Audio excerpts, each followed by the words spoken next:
Sou bem iniciante nessa área, mas tenho algumas dúvidas. Vamos lá, Gabriela. Uma delas é como funcionam as cores em relação a trabalhos que serão impressos. Percebi que nem tudo que fica bonito na tela ao imprimir fica bom, inclusive em relação à qualidade da imagem. A segunda é a pintura de peles. Não tenho muita noção do sombreamento e dos tipos de brush. Então também tem bastante coisa aqui para a gente explorar. Vamos por partes aqui. Então, questão de trabalhos impressos relacionados ao meio digital. Vou pegar aqui uma imagem que eu fiz como um estudo, puxando uma ideia para concept art ali, estava explorando, brincando um pouco com cores. E eu tenho esse trabalho que ele tem um tom rosa, com roxo, com violetas, com verde, que aqui na minha tela eles ficam super vibrantes. Tá? Se eu fosse imprimir isso, não iria sair dessa forma, que é o que a Gabriela perguntou ali. Por quê? A gente tem, dentro do ambiente digital, um espectro de cores muito grande. A gente tem todas as cores dentro aqui do ambiente digital. Porém, esse seria o ambiente RGB, né? O Red, o Green e o Blue, que são as três combinações de cores que estão dentro da luz. Porém, quando a gente vai para o ambiente da impressão, quando a gente vai para o pigmento, a gente não consegue ter essa mesma escala de luz que o monitor nos oferece. O monitor, a televisão, eles são fontes de luz, por isso que as cores são vibrantes. O pigmento, o papel, a impressão, ela está pegando luz rebatida, ela não é o mesmo, ela não está emanando luz. O papel não emana luz, né? Uma impressão não vai emanar luz. Então é uma luz refletida, né, do ambiente que você estiver vendo. Então isso diminui e muito o gama de cores atuantes, né? Então quando a gente vai na impressão, como você perguntou, você não tem todas as cores, você tem menos cores. Então, muitas vezes, as cores saturadas, por exemplo, elas morrem. Né? Nesse exemplo, ó, se eu apertar no Photoshop Ctrl Y, ele vai mostrar para mim um preview de impressão diante da configuração aqui do meu computador. Então, olha lá como matou totalmente a saturação daquela minha cor. Né? Então, aí se eu fosse super feliz em imprimir isso numa gráfica, por exemplo, eu teria um grande problema. Quando a gente usa, por exemplo, papel fotográfico, ele tende até a conseguir um brilho, uma saturação melhor. A grande questão é o seguinte, o que eu faço? Né? Putz, não sai o que eu quero, não sai o que eu pintei, como é que eu vou fazer?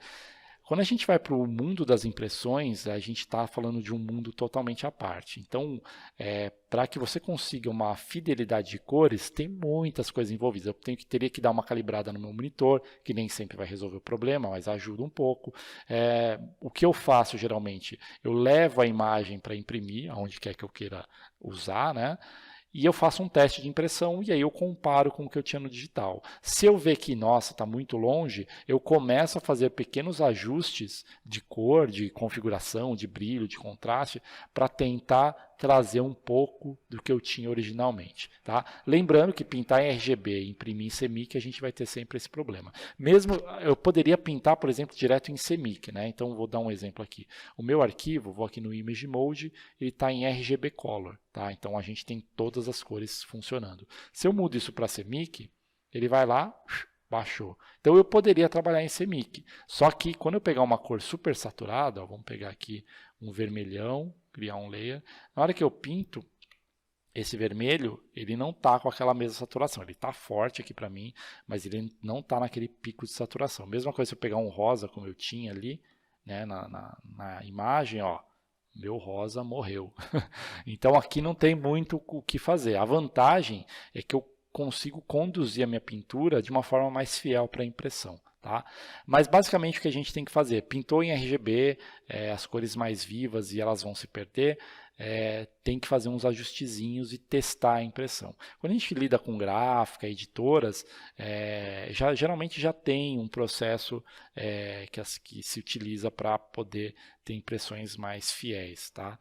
Mas é um caminho totalmente à parte, que vai em paralelo, a gente tem que se envolver muito mais. Então, o que eu sugiro aqui toma cuidado com cores muito saturadas. Tá? Isso é fato que vai acabar detonando a sua imagem caso você queira imprimir. Tá? Então, baixe um pouquinho o seu pico de saturação. O próprio Photoshop já avisa para a gente aqui, ó, ele te dá um pontinho de exclamação, fala, opa, cuidado aí, que você está com muita saturação. Então, a gente pode baixar um pouco, é um paliativo. Tá?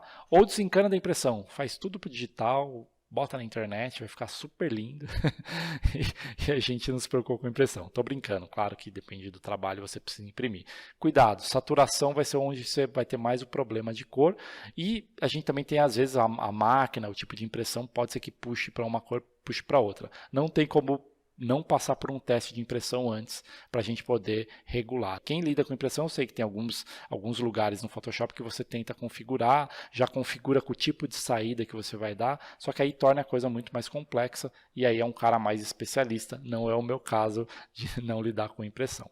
Baixa a saturação que já vai dar uma amenizada aí no seu problema. Ah, gostou? Então faz o seguinte, se inscreve aqui no canal, deixa o sininho, faz tudo aquele lance que você já sabe para você receber esses conteúdos sempre e animar eu aqui para fazer mais coisa legal, tá bom? Bora lá!